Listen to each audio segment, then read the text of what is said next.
Look what we've got there, the brand new Garmin Instinct 3, and you've probably noticed already, but this watch has an AMOLED display. It finally happened. I didn't think the Instinct would go AMOLED, but the day has come. What's up, friends? Welcome back to the channel. I'm Dave from Chase the Summit, and today we're gonna be taking a close look at the brand new Garmin Instinct 3.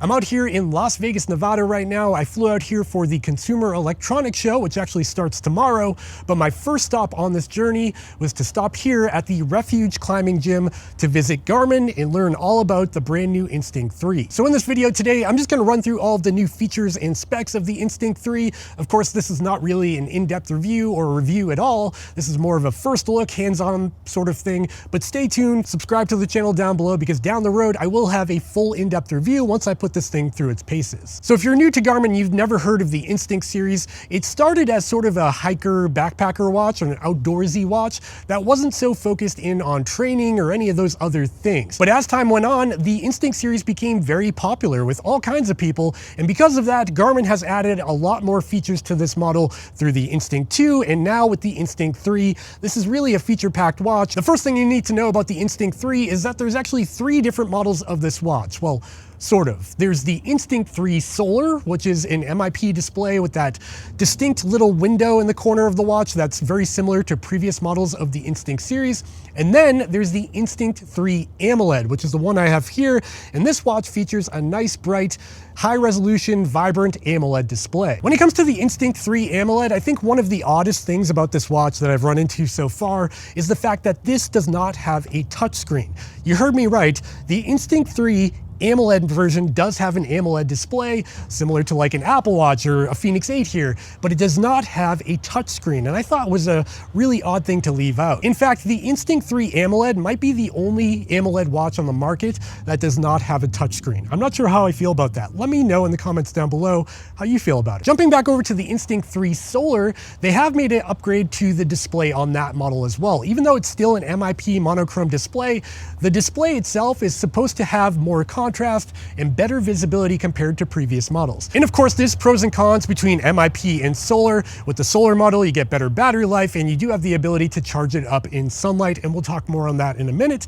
With the AMOLED model, you do get a brighter, more vibrant, more colorful display that just looks a little bit more modern, and that may be the vibe you're looking for. But there's also a third model we need to talk about, and that is the Instinct 3 E, and that E in the title there stands for Essential, which is sort of like a stripped down version of the Instinct 3. And when it comes to those 3 different models, there's also different sizes available for each model. The Instinct E will have a 40mm option and a 45mm option. The Instinct 3 will have a 45mm option and a larger 50mm option. That's going to be similar to something like the Instinct 2X we saw last year. When it comes to the price of the new Instinct models, the Instinct E is going to be the cheapest, of course, starting at $299. Next up will be the Instinct 3 Solar, being sort of the middle of the line, starting at $399 and going up to $449 for the bigger one.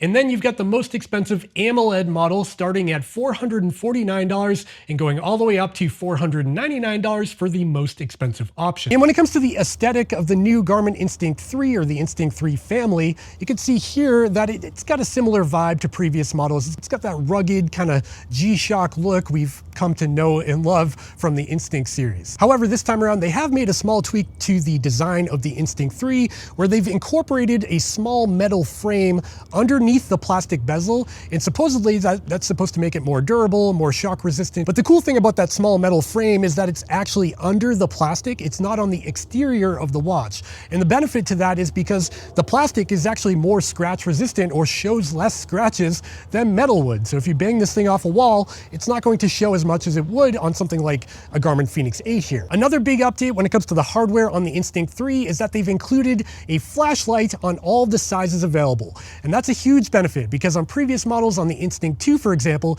you had to get the big one to get the flashlight. Now you get the flashlight even on the small ones, and I really like that. That's something I use all the time on my Garmin Fenix 8, and it's good to see that here on the Instinct 3 as well. Another odd thing about the Instinct 3 is if I flip the watch over here, you're going to notice something interesting, and that it does have the Generation 4 heart rate sensor from Garmin. This is not the latest and greatest heart rate sensor that they produce that you'll find on the Garmin Fenix 8 or even on something like the Garmin Venue 3. This watch has last generation's heart rate sensor. I'm not really sure why they decided to go that route. I haven't done any testing in terms of accuracy on it, but it does mean it doesn't support anything like wrist temperature sensing or ECG sensing that you'll find on the newer version of the heart rate sensor. Even though it does have last generation's heart rate sensor, Garmin did decide to include some new health and wellness features that you'd find on higher end models. For example, now you do get training tools like Hill Score and Endurance Score. You get load focus, just like you'd find on something like the Garmin Fenix 8. You also get the updated sleep tracking algorithm with sleep coach and nap detection and all of that fun stuff. And on top of that, you do get Garmin Pay on all models, which is a nice thing to have. Now let's talk about navigation and mapping on the new Instinct 3, because if you're like me, you're reading rumors on Reddit or whatever before this launch, and I was fully expecting to see full-blown mapping and navigation like we find on the Garmin Fenix 8 here on the new Instinct 3. Now, unfortunately, all of those rumors that I read were incorrect. There is no full-blown mapping on this watch. It still retains that basic breadcrumb mapping that you'd find on previous models, which is still very useful, but I was sort of hoping for full-blown mapping given this is sort of an outdoorsy watch and for hikers and stuff like that, but we still don't get that on the Instinct 3. Another thing missing from the Instinct 3 series is going to be internal music storage. Again, that is not here. No Spotify, no Amazon Music, and none of that stuff on the Instinct 3. However, when it comes to GPS modes and accuracy on the new Instinct 3, I do have some good news. Every model now has dual band or multi-band GPS that should improve accuracy, where on the older models, you only got that dual band or multi-band on the larger 2X model. Now it's here across the board with all the sizes. And again, stick around for the full review where I test that out, but for now, just know it should be better. Okay, now let's talk about the big one here, and that's going to be battery life, because the battery life of this watch has been improved across the board.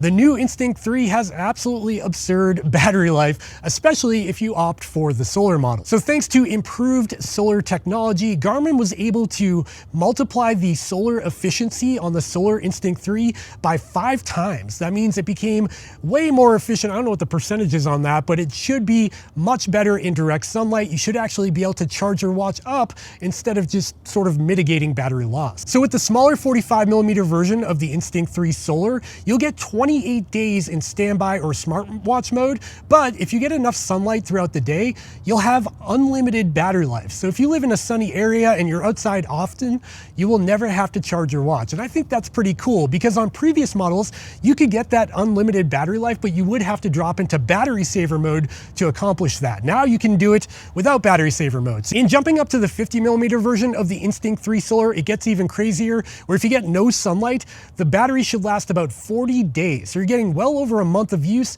without any sunlight, without having to charge your watch, which is kind of crazy. And again, if you do get some sunlight, it's unlimited. Jumping over to the AMOLED version of the Instinct 3, the battery life is still good, but not as good as the solar models, obviously. So the smaller version of the AMOLED Instinct 3 will get 18 days of battery life, or 7 days with the always-on display turned on, and the larger version will get 24 days or 9 days with AOD turned on. So still very capable, just not unlimited battery life, and that's the trade-off you pay for that AMOLED display. With all that being said, what about the new Garmin Instinct E that I mentioned earlier in this video? Like I said, it's sort of a stripped-down version of the Instinct 3, and because of that, it is lacking some of the features. You can sort of think of the Instinct E as the original Instinct with new internals. They gave it a new CPU and new internals, but sort of encased all of that in the original version of the Instinct, and they did all of this to keep the price low to make it more accessible. The Garmin Instinct E does come with an MIP display. There's no AMOLED version of this watch,